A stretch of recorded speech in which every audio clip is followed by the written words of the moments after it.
Hey guys, and welcome back. If this is your first time here, I'm Nurse Alyssa, and today we're going to be discussing prevention over cure, okay, in regards to venous leg ulcers, okay? Venous leg ulcers are one of the wounds that we can actually prevent, okay?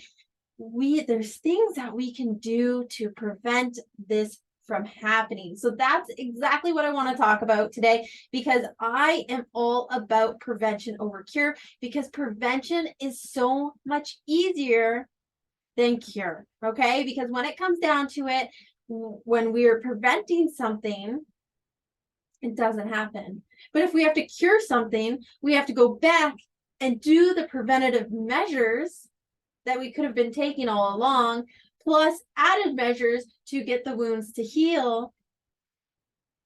You see where I'm coming from? It's just so much more. Curing something, healing something takes so much more effort and energy than to just prevent it in the first place. So that's exactly what I'm showing you guys today. But first, if you could hit that subscribe button, it would be greatly appreciated as it truly does help my channel. So let's get started. So I'm sure someone you know or you yourself have had swollen legs. Okay. I know I can think of a million times just being out and seeing people that have quite swollen legs. And it's like I almost want to say something, but I don't want to be that person either. But it's like, this is what causes venous leg ulcers. When it comes down to it, the fluid sitting in the legs is what outright causes venous leg ulcers. Now, how do we prevent them? Simple, okay? Talking to your doctor and making sure that we're controlling that swelling either through medication or compressions. Most of the time, it's through compression stockings, okay? Now, they'll have to make sure and test your legs to make sure that you can withstand the compression on them because nowadays a lot of times people are having a mix of venous leg ulcers and arterial ulcers, okay?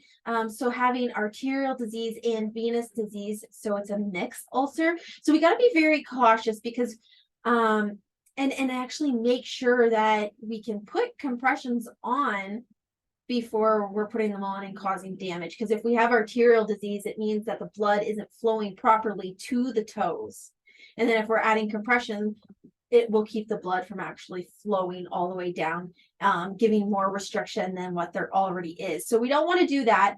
But talk to your doctors. If you have swollen legs, if you have edema regularly, we want to make sure we're talking to our doctors and doing preventative measures before we ever have complications.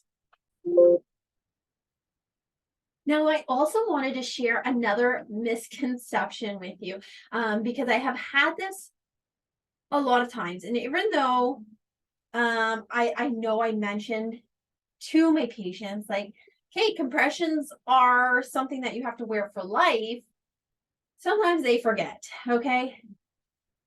This is something that we need to instill inside of them so much, okay? Or if this is you that I'm talking to, and you have the swollen legs, make sure that if you're wearing compressions, if your doctor has said that you should be wearing compressions, this is something for life, okay? Not just during when we have a wound, because I have treated wounds before and had them in compressions the whole time, and I say, okay, look, now because when we have a wound, a lot of times we'll just use wraps, compression wraps instead of the stockings, because it is quite a lot easier to wrap over top than pull up a stocking over top of a dressing, because venous leg ulcers, they tend to leak a lot of fluid out of them because of the swelling.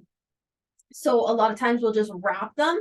So you're not trying, because compressions are kind of hard to put on to begin with. So we're just going to, wrap them instead of pulling them over.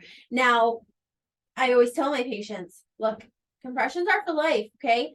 To prevent this from happening again, Because once we get a venous leg ulcer to close, we want to prevent it from happening. So wear your compressions. And then there was times where I would be right back in there to see someone for another venous leg ulcer, and it's like, were you wearing your compressions? Like, it's something, and because a lot of people don't see it, like if you had to take a heart medication or cancer medication, people see that as medication they have to take.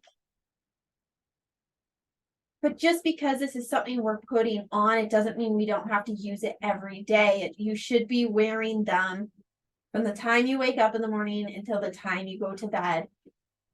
You should be wearing them. And this will prevent, okay? So yes, when you have a wound, we use compressions, but we need to be teaching compression is for life. So that is all that I have for this video, guys. I hope it was useful, whether for yourself or for your own patients. Make sure that we're educating, getting it out there. Prevention over cure, as always. Have a wonderful day, guys.